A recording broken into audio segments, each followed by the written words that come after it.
Hello friends, स्वागत है आप सभी का हमारे इस क्लास में। डेली की एमसीक्यू सीरीज़ में हम लोग जो साइंस का देख रहे थे, एनसीईआरटी साइंस। आज देखेंगे एनसीईआरटी साइंस का चैप्टर 5, 6 और 7।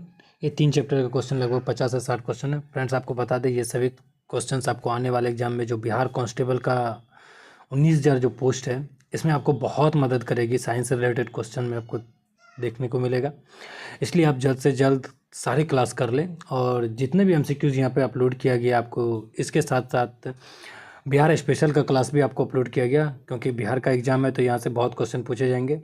बीपीएससी 70 हो या टीआरई 4 आने वाला, उन सभी एग्ज़ामों में आपको यहाँ से रिलेटेड क्वेश्चन दिखेगा।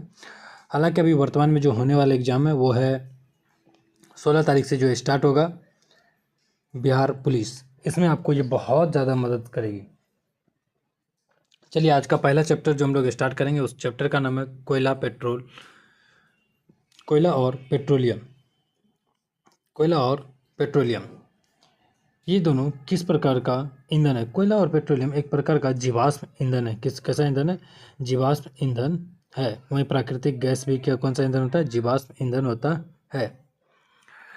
सबसे पहले क्वेश्चन है, जीवाश्म ईंधन किसे कहते हैं? पहला क्वेश्चन, जीवाश्म ईंधन किसे कहते हैं? जो सजीव और पुरानी जीवाश्म ईंधन, देखिए जीवाश्म ईंधन का निर्माण कैसे होता है? विश्व में कई करोड़ों वर्ष पूर्व क्या वो प्लेट जो खिसक रहा है, प्लेट विवर्तनिक सिद्धांत जिसको कहते हैं कि एक प्लेट दूसरे प्लेट से टकराता है।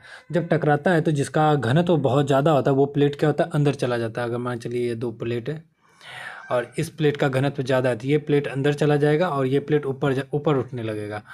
तो एक प्लेट ऊपर जाएगा, एक प्लेट नीचे जाएगा, और इस पे जितनी भी सजीव चीज़ है ये भी अंदर चले जाता है। क्या होता है? सजीव चीज़ अंदर चले जाता है। अब इसके अंदर जाने से नीचे जो फॉसिल तैयार होता है, जो पेट्रोलियम तैयार होता है, इसके सड़ने गलने से जो पेट्रोलियम तैयार होता है वो सजीवों से तैयार हो रहा है। इसलिए इस प्रकार के ईंधन को कहते हैं जीवाश्म ईंधन कहते हैं। तो जो सजीवों, प्राणियों, मृत अवशेष से बने होते हैं उसे जीवाश्म ईंधन कहा जाता है। जैसे पेट्रोल, देखिए कई सारे खास करके समुद्री एरिया में आपको ये देखने को मिलेगा। जैसे भारत में मुंबई है, असम में, यहाँ तक कि अमेरिका का पेंसिल्वेनिया। आपको बता दें विश्व का सबसे पहला तेल कुआं जो बना था 1859 1859 में अमेरिका में बना था। कौन? अमेरिका में, पेंसिल्वेनिया में, अमेरिका के पेंसिल्वेनिया में। जस्ट 1859 अमेरिका के पेंसिल्वेनिया में, जो कि 1857 का क्रांति जब भारत में हो रहा था उसके 2 साल बाद ही। और उसी के समय के आसपास 1867, 8 साल बाद 1867 ये तेल कुआं भारत में बनाया जाता है। कब? 1867 में तेल कुआं भारत के असम के माकुम एरिया में खोजा जाता है। तो ये आपको इम्पोर्टेंट क्वेश्चन है, तो आप ये दोनों याद रखिएगा। 1859 अमेरिका में सबसे पहली बार, और भारत में पहला 1867 असम में, यानी कि बम्बई हाई से भी पहले यहाँ पे खोजा जा चुका है। तो भारत में जो कुछ और तेल क्षेत्र है, जैसे कि असम हो गया, गुजरात, बम्बई हाई, गोदावरी कृष्णा नदी के बेसिन पे भी वहाँ अभी हाल ही में पता चला वहाँ मिलता है। चलिए आगे देखते हैं। प्राकृतिक संसाधन कहाँ से प्राप्त होते हैं? प्राकृतिक संसाधन हमें सूर्य के प्रकाश, उष्मा से, वन और वन्य जीवों से, खनिज, पेट्रोलियम से, या उपरोक्त सभी से, इन सभी से क्या होता है? प्राकृतिक संसाधन प्राप्त होता है। प्राकृतिक संसाधन किसे कहते हैं? प्राकृतिक संसाधन किसे कहते हैं? जो हमें प्राकृतिक से प्राप्त होता है, वायु, जल, मृदा, खनिज, कोयला, पेट्रोलियम, ये इसका भी क्या हो जाएगा? डी। प्राकृतिक संसाधन कितने प्रकार के होते हैं? प्राकृतिक संसाधन 2 प्रकार के होते हैं। प्राकृतिक संसाधन कितने? 2 प्रकार के होते हैं, नवीकरणीय और नवीकरणीय। निम्न में से कौन सा जीवाश्म ईंधन है? वायु, सूर्य का प्रकाश, जल और कोयला। कोयला क्या जीवाश्म ईंधन के अंतर्गत आता है? कोयला क्या जीवाश्म अंतर्गत ईंधन है? कोयले में मुख्य रूप से क्या होता है? कोयला मुख्य रूप से कार्बन होता है। किसके प्रधानता होती है? कार्बन की बनता होती है, C6 जिसको बोलते हैं, कार्बन।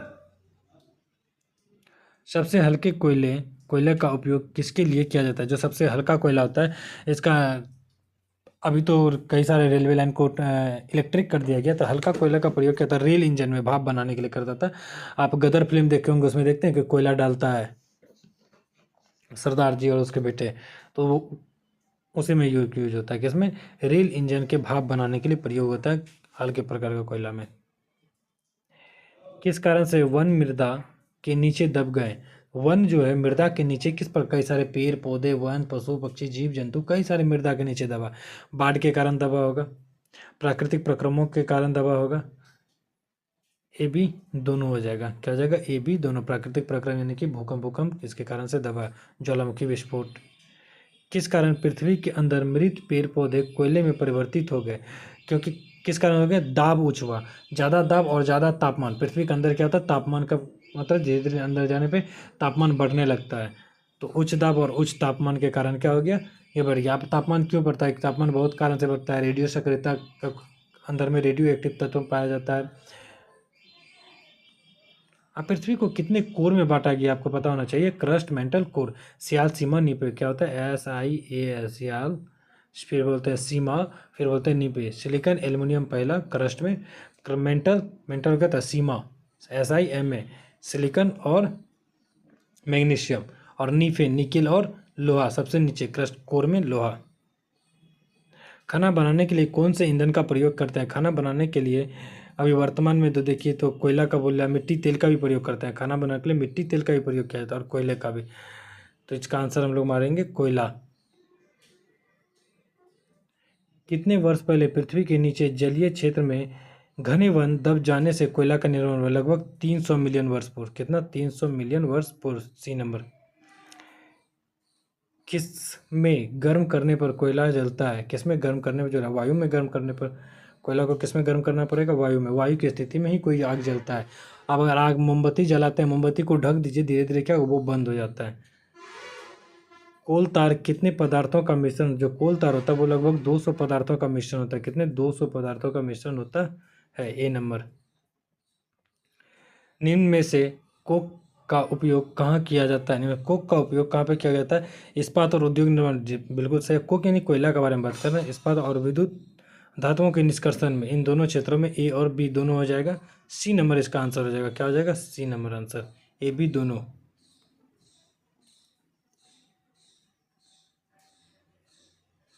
15 नंबर क्वेश्चन देखते हैं। कोयला जलाने पर कौन सा गैस उत्पन्न होता है? कोयला जलाने पर कार्बन डाइऑक्साइड गैस उत्पन्न होता है। क्या होता है? CO2। CO2 वही। कोयला अगर आधा जलेगा ना तो कार्बन मोनोऑक्साइड उत्पन्न हो जाएगा, जो कि CO2 से भी ज़्यादा खतरनाक है, 25 गुना ज़्यादा खतरनाक है। कोक किसका शुद्ध रूप है? कोक किसका शुद्ध रूप है? पेट्रोल का, कार्बन का, ईंधन का, कार्बन का शुद्ध रूप क्या है? कोक। कोल तार कैसा द्रव होता है? कोल तार एक प्रकार का अप्रिय अप्रिय द्रव होता है। अप्रिय, काला और गाढ़ा तीनों।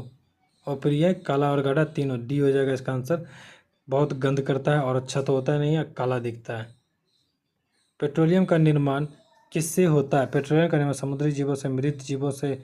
ए बी उपरोक्त सभी। इसका जो आंसर हो जाएगा सी नंबर। ए बी दोनों से होता है। मृत समुद्री जीवों से और बी मृत जीवों से, दोनों से होता है। अगला चैप्टर है दहन और ज्वाला। अगला चैप्टर क्या है? दहन और ज्वाला। अगला चैप्टर है दहन। दहन एक ऐसा प्रक्रिया होता है, पहले थोड़ा सा जान लीजिए इसके बारे में। दहन एक ऐसा प्रक्रिया होता है, ये जो होता है ना, दहन ऑक्सीजन से अभिक्रिया करता है। किससे? दहन O2 से अभिक्रिया करता है और O2 से अभिक्रिया करके बाद हीट और लाइट उत्पन्न करता है। क्या करता है? हीट और लाइट उत्पन्न करता है। हीट और लाइट उत्पन्न करता है यानी कि ऊष्मा और प्रकाश का उत्पन्न करता है। एक आता है क्वेश्चन, ज्वलन ताप किसे कहते हैं? ज्वलन ताप यानी कि कोई भी ऐसा पदार्थ जिसपे वो जलना प्रारंभ हो जाए तो उसको ज्वलन ताप कहते हैं। इसी में आता है फॉस्फोरस। फॉस्फोरस एक ऐसा तत्व है, एक ऐसा तत्व है जो कमरे के ताप पर ही जलना प्रारंभ कर देता है। फॉस्फोरस ऐसा तत्व है जो कमरे के ताप पर जलना प्रारंभ कर देता है, यानी कि सबसे न्यूनतम ज्वलन ताप की आवश्यकता इसको पड़ती है। चलिए क्वेश्चन स्टार्ट करते हैं यहीं से। मोमबत्ती की जलने पर क्या उत्पन्न करता है? जब मोमबत्ती जलता है तो उत्पन्न क्या होता है? लाइट उत्पन्न होता है और ऊष्मा उत्पन्न होता है। तो यहाँ ऑप्शन हम मारेंगे ज्वाला उत्पन्न होता है। मोमबत्ती जलने पर क्या होता है? ज्वाला। प्रकाश भी होता है और ऊष्मा भी कुछ मात्रा में उत्पन्न होता है। तो हम लोग सबसे पहले अच्छा आंसर क्या हो जाएगा? ज्वाला अगर है तो हम ज्वाला मारेंगे। दहन का क्या अर्थ होता है? दहन का अर्थ जलना, दाह, ज्वलन। उपरोक्त सभी हो जाएगा। क्या होगा? उपरोक्त सभी हो जाएगा। D number.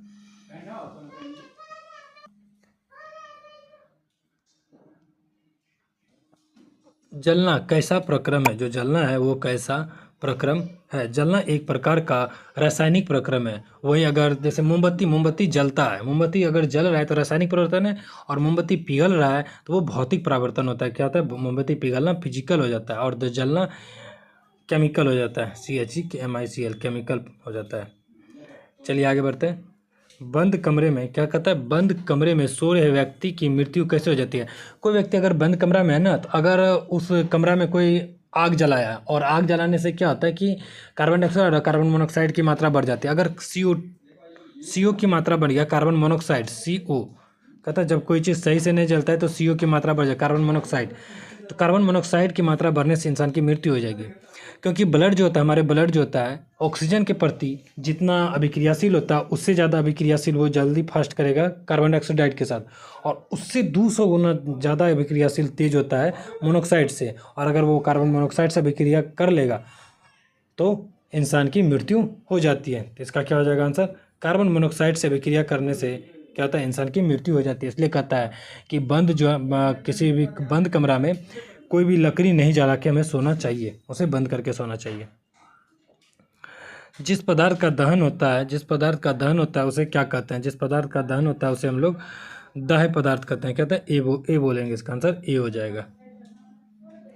चलिए 6 नंबर, मैग्नीशियम जलकर क्या उत्पन्न करता है। मैग्नीशियम जब जलता है ये ऊष्मा और प्रकाश दोनों उत्पन्न करने का काम करता है। सी नंबर आंसर हो जाएगा। निम्न में से जलकर कास्ट कोयला क्या देता है। कास्ट कोयला कार्बन डाइऑक्साइड देगा, ऊष्मा प्रकाश उपयुक्त सभी देगा। क्या देगा कास्ट कोयला, सभी दे देगा। जो पदार्थ ऑक्सीजन से अभिक्रिया कर ऊष्मा देता है वो क्या कहलाता है। जो पदार्थ ऑक्सीजन से अभिक्रिया करेगा वो क्या कहलाएगा, वो रासायनिक प्रक्रम और दहन दोनों कहलाएगा। रासायनिक प्रक्रम कहलाएगा, और वो तो दहन तो ही रहा, रासायनिक प्रक्रम कहलाएगा। क्या कहलाएगा, ऊष्मा से जो ऑक्सीजन से अभिक्रिया करेगा रासायनिक प्रक्रम कहलाता है।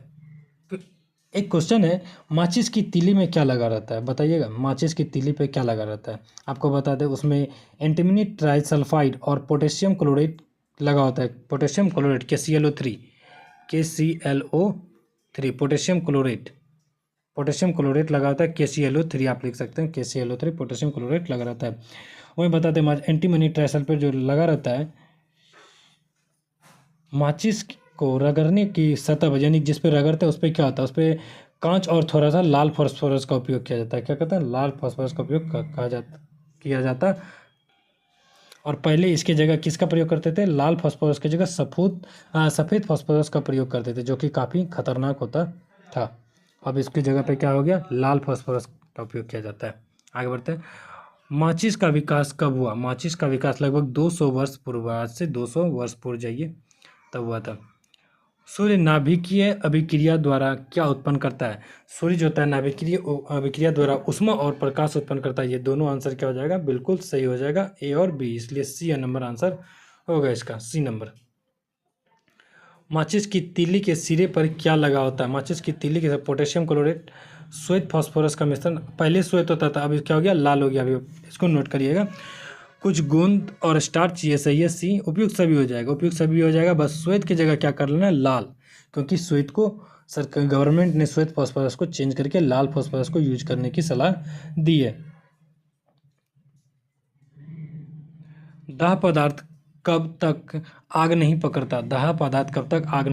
जब तक वो ज्वलन ताप कम ना हो, तब तक नहीं होगा। विभिन्न पदार्थ विभिन्न ताप पर क्या पकड़ते हैं। विभिन्न ताप पर क्या पता, आग पकड़ते हैं। क्या पता है, आग, डी नंबर। दहन के लिए क्या आवश्यक है। दहन के लिए ऑक्सीजन वायु की आवश्यकता होती है। दहन के लिए वायु आवश्यकता, बिना वायु का दहन नहीं हो सकता। 15, जब चिमनी में वायु उपलब्ध नहीं होती तो मोमबत्ती कैसे जलती है। मोमबत्ती धुएं के साथ, अगर नहीं होगा धुआं के साथ होगा, प्रकाश के साथ, ज्वाला के साथ, उपयुक्त सभी हो जाएगा। इसका आंसर क्या होगा, सभी। माचिस की तीली को किस सतह पर रगड़ा जाता है। खुरदुरी सतह पर, वो जो उस पर लगा रहता है ना लाल फास्फोरस, उसको खुरदुरी सतह होता है, उसको छू के देखिएगा। निम्न में से आग उत्पन्न करने के लिए क्या जरूरी है। आग उत्पन्न, लकड़ी कागज दोनों, लकड़ी और कागज दोनों। ईंधन व ऑक्सीजन का संपर्क टूटने पर क्या होता है। ईंधन और ऑक्सीजन का अगर संपर्क टूट जाएगा तो आग पर नियंत्रण पा लेंगे। और आग पर नियंत्रण पाने के लिए हम लोग क्या क्या का प्रयोग करते हैं, क्या पानी फेंकने का काम करते हैं, ताकि इन दोनों के बीच का संपर्क क्या हो सके, टूट सके। और साथ ही साथ कभी कभी कार्बन डाइऑक्साइड का उपयोग करते हैं। कार्बन डाइऑक्साइड किसी जगह किसी व्यक्ति में आग लगे तो हम क्या करते हैं, कंबल से उसको लपेट देते हैं, जिससे ऑक्सीजन और आग के बीच का संपर्क टूट जाता है। उम्मीद है फ्रेंड्स आपको ये क्लास समझ में आ रहा होगा। फ्रेंड्स अगर आप लोग नए हमारे चैनल पे तो आप इस क्लास को शेयर, सब्सक्राइब और लाइक ज़रूर करें। चलिए अगला चैप्टर है, पौधों और जंतुओं का संरक्षण किस प्रकार से करना चाहिए। अगर हम पौधों जंतुओं का संरक्षण नहीं करेंगे तो हमारी वातावरण की पारिस्थितिकी क्या होगा, ये बिगड़ जाएगा, और जब पारिस्थितिक बिगड़ेगा तो नेचर धीरे धीरे खराब होते जाएगा। पर्यावरण संतुलन के लिए क्या आवश्यक है। पर्यावरण संतुलन के लिए हम बता देते हैं आपको, जैव विविधता बनाए रखना क्या आवश्यक होता है। एक क्वेश्चन होता है वनोन्मूलन, इसका मतलब क्या होता है। वन उन्मूलन से क्या होता है, तो मृदा के गुण प्रभावित होने लगता है।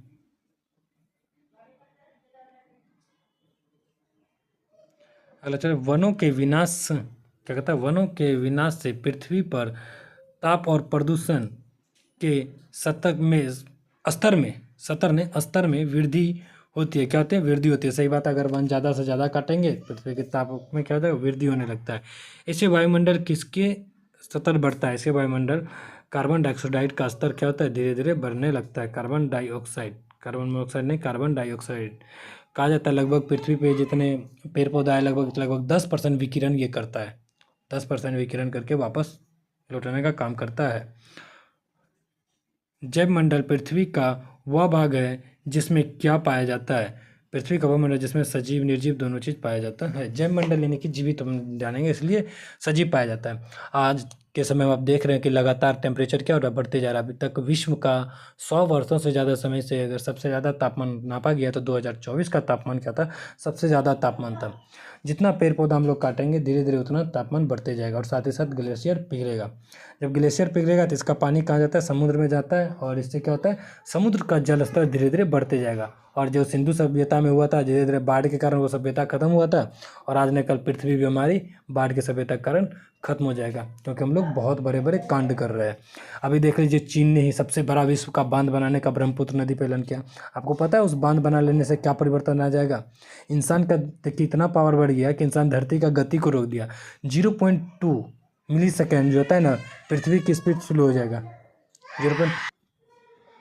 चलिए अगला, अभ्यारण्य एवं राष्ट्रीय उद्यान में मान्य है। अभ्यारण्य राष्ट्रीय उद्यान में मना है। अभ्यारण्य में और राष्ट्रीय उद्यान में जो हम लोग कृषि नहीं कर सकते हैं, वहाँ से शिकार नहीं कर सकते हैं, अपने पशु पक्षी को चराने नहीं, जैसा पेड़ पौधा का कट नहीं कर सकते हैं, उपयुक्त सभी हो जाएगा, कुछ भी नहीं कर सकते हैं। निम्न में से कौन से जंतु विलुप्त होते जा रहे हैं। आज के समय में विलुप्त होने वाले जंतु जैसे बाघ देखिए, गेंडा, ये सभी धीरे धीरे क्या हो रहा है, विलुप्त हो रहा है। ब्लू व्हेल, क्योंकि ब्लू व्हेल भी विलुप्त होगा, क्योंकि समुद्र को हम लोग गंदा कर रहे हैं। सभी गंदगी फैक्ट्रियों के पानी हम लोग समुद्र में जा गिरा देते हैं, तो वो तो मरेगा, उसकी पारिस्थितिकी खराब हो जाएगी। तो क्या होगा, उपयुक्त सभी। वन जंतुओं के लिए सुरक्षित क्षेत्र, कहता वन जंतुओं के लिए सुरक्षित क्षेत्र जहां वह स्वतंत्र रूप से आवास एवं प्राकृतिक संसाधन का उपयोग करते हैं, उसे क्या कहता है, उसे राष्ट्रीय उद्यान कहा जाता है। उसे राष्ट्रीय उद्यान कहते हैं। जब जू जाते हैं तो जानवरों को बंद करके रखा जाता है, और जब हम लोग राष्ट्रीय उद्यान जाते हैं ना, तो देखते होंगे बस कार जो भी होता है उसको ना सेव किया जाता है, और जानवर उसमें खुला घूमता है। ऐसे पक्षी जो उड़कर दूर क्षेत्रों में चला जाता है उसे क्या कहता है, प्रवासी पक्षी कहा जाता है। दूसरे क्षेत्रों में जो जाता है उसको क्या कहते हैं, प्रवासी पक्षी कहा जाता है। अभ्यारण्य एक प्रकार का वैसा स्थान होता है जिसमें प्राणी और जंतु अलग अलग प्रकार के शिकार होकर सबको क्या होता है, मना कर दिया जाता है। और राष्ट्रीय उद्यान में तो पूरी तरीके से बंद होता है। एक होता है वन्यजीव अभ्यारण्य, इसमें आदिवासी को अपनी पारंपरिक ढंग से रहने की अनुमति होता है। जो आदिवासी होता है पुराने ढंग से अपने जीवन शैली को जी सकते हैं, उसमें कोई उसकी संस्कृति में कोई बाधा उत्पन्न करने की कोशिश नहीं करता है। चलिए, संयुक्त राष्ट्र संघ ने किस वर्ष को विश्व में जैव विविधता वर्ष घोषित किया था। विश्व में जैव विविधता वर्ष संयुक्त राष्ट्र के द्वारा 2010 को घोषित किया गया। कब, 2010 को। सी नंबर 9 संयुक्त राष्ट्र संघ ने किस वर्ष को विश्व वन वर्ष घोषित किया था। विश्व वन वर्ष 2011 था। वन वर्ष क्या था, 2011। 2025 की बात बताइएगा तो सहकारिता वर्ष घोषित किया गया। 2025 को सहकारिता। और जल वर्ष 2003। भारत सरकार ने किसे राष्ट्रीय जलीय जीव घोषित किया है? भारत सरकार ने डॉल्फिन को राष्ट्रीय जलीय जीव घोषित किया है। कांवर पक्षी बिहार कहाँ पे स्थित है? कांवर पक्षी बिहार, ये बिहार के बेगूसराय में स्थित है। कांवर पक्षी कहाँ पे? बिहार के बेगूसराय में अवस्थित है। नागी नकटी कहाँ बताइएगा? तो नागी नकटी बिहार के जमुई में है। 22 मई को प्रतिवर्ष कौन सा दिवस मनाया जाता है? कब? 22 मई को प्रतिवर्ष विश्व जैव विविधता दिवस मनाया जाता है। इस बार जो विश्व जैव विविधता दिवस मनाया गया, इसका थीम क्या है बताइएगा? इस बार के जैव विविधता दिवस की थीम क्या है?